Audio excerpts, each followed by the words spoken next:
السلام علیکم ورحمۃ اللہ تعالی وبرکاتہ۔ محترم ناظرین، آج ہم جانیں گے کہ درود پاک پڑھنے کی برکت کیا ہے۔ حضرت خواجہ حسن بصری رحمۃ اللہ تعالی علیہ کے پاس ایک خاتون آتی اور آنے کے بعد اس نے عرض کیا، حضور میری بیٹی کا انتقال ہو چکا ہے، میری بیٹی فوت ہو چکی ہے، میں چاہتی ہوں کہ میری بیٹی مجھے خواب میں دکھے اور میں معلوم کروں کہ وہ کس حالت میں ہے۔ حضور خواجہ حسن بصری رحمۃ اللہ تعالی علیہ فرماتے کہ ایک کام کر، تو اپنی گھر چلی جا اور بعد نماز عشاء 4 رکعت نماز نفل پڑھنا،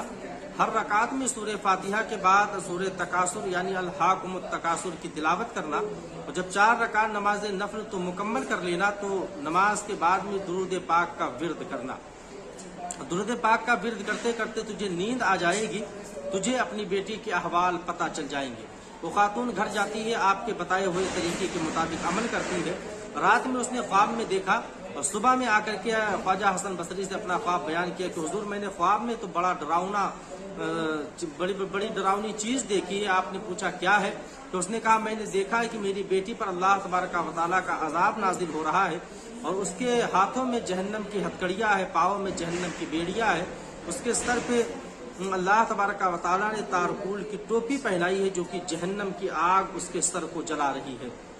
اور اس کے اوپر بے شمار اور لا تعداد اللہ کے عذاب کی نوعیتیں نازل ہو رہی ہے۔ اب میں کیا کروں؟ خواجہ حسن بصری فرماتے کہ جاؤ درود پاک کا ورد کرتے رہو اور اللہ تبارک و تعالیٰ سے امید رکھو، ہو سکتا ہے رب تبارک و تعالیٰ تمہاری بیٹی کو بخش دے۔ وہ خاتون گھر چلی جاتی ہے، کچھ عرصہ گزرتا ہے، خواجہ حسن بصری رحمۃ اللہ تعالی علیہ نے خواب میں دیکھا کہ ایک لقو تک صحرا ہے، اور اس صحرے میں ایک تخت لگا ہوا ہے، سنہری تخت ہے، اور اس ایک لڑکی بیٹھی ہوئی ہے، خاتون بیٹھی ہوئی ہے اس تخت پر، اور اس کے سر پہ سنہری تاج ہے جو موتیوں سے جڑا ہوا ہے۔ آپ جب وہاں سے گزرے تو اس لڑکی نے پکار کر کے کہا تھا کہ اے خواجہ حسن بصری، کیا آپ مجھے پہچانتے ہیں؟ آپ نے کہا کہ نہیں، میں تجھے نہیں پہچانتا۔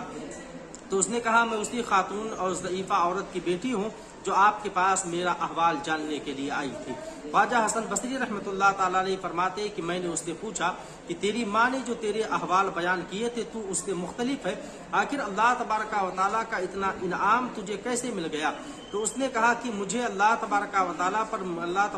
تعالیٰ کا مجھ پر عذاب نازل ہو رہا تھا،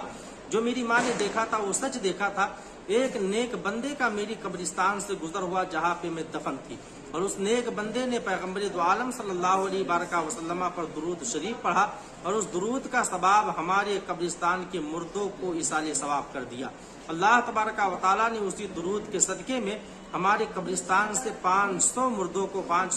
کو اللہ تبارک و تعالیٰ نے اپنے عذاب سے نجات عطا فرما دیا۔ محترم ناظرین، تو درود پاک پڑھنے کی برکت یہ ہے کہ جو بھی بندہ صدق دل سے اپنے نبی پر، ہمارے نبی پر درود پڑھتا ہے تو نہ صرف اسے درود کا فائدہ ملتا ہے، بلکہ جو نبی دو عالم صلی اللہ علیہ وسلم کی اسے زیارت بھی نصیب ہوتی ہے، اور حضور تاجدار دو عالم صلی اللہ علیہ وسلم کی شفاعت بھی نصیب ہوگی، اور مرنے کے بعد میں جب وہ قبر میں پہنچے گا تو وہاں پہ پیغمبر دو عالم صلی اللہ تعالی علیہ وسلم اس کی دستگیری بھی فرمائیں گے۔ آپ تمامی حضرات درود پاک کی کثرت کریں، اٹھتے بیٹھتے سوتے جاگتے نبی علیہ الصلوۃ والسلام پر درود پڑھنے کی کوشش ضرور کریں۔